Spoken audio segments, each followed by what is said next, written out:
Welcome back. Everybody loves trying out a new restaurant. On this month's edition of Food with Fred, we're taking you down to Asheville, talking about some food we don't see often up here in the Tri-Cities, Cuban food. Fred Sauceman is here to tell us about Hemingway's Cuba. Thanks for joining us once again, Fred. Thanks, John. So pretty unique for this area in Appalachia to have Cuban food. It is. My wife and I did a magazine story on Cuban restaurants in North Georgia. Blairsville, with a population of about 6,000 people, has 3 of them. But in the Tri-Cities area here in Tennessee and Southwest Virginia, you really don't find Cuban restaurants very much. And we're not talking about Mexican places. There just is a scarcity of Cuban restaurants. So you take you a 45-minute, hour-long drive down to Asheville. What are you going to find at Hemingway's Cuba? First of all, you're going to find beauty. I mean, this is a restaurant on the 4th floor of the Cambria Hotel. It's beautiful inside. It's beautiful outside. It has a huge terrace.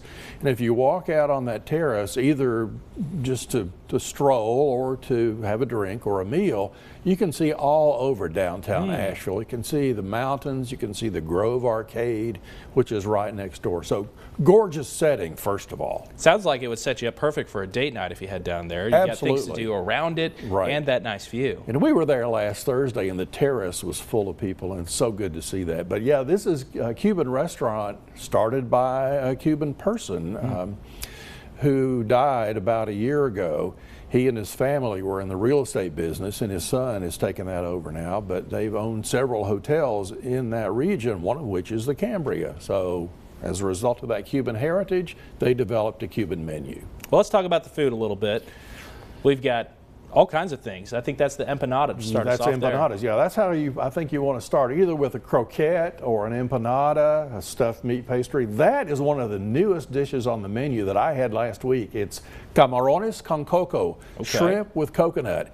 And it was fabulous. You're looking at the dessert there too, pastelitos de guayaba. Guava pastries. And this is real stuff. It may be fancied up just a little bit for presentation, but this is authentic Cuban food. That shrimp dish, the coconut cream in there and the annatto gives it color.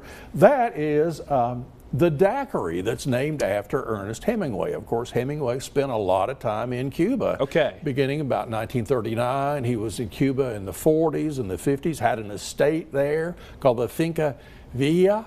And he loved the Floridita bar. The owner of Hemingway's Cuba in Asheville, the original owner, used to go to the Floridita. He probably saw Hemingway there. So that's the daiquiri that Ernest Hemingway would have served with the typical things like rum and lime juice. But Ernest put some grapefruit juice in there and a maraschino cherry liqueur from Italy called Luxardo that's been made since 1821. Well, it all looks delicious, and right down there in Asheville, not a long drive away for anybody, so should be a good option if you're heading down looking for something to do down in Asheville. Thanks for joining us once again, Fred. Always a pleasure. Thanks, and John. You can find Hemingway's Cuba on 4th floor of the Cambria Hotel down there in Asheville. That's at 15 Page Avenue.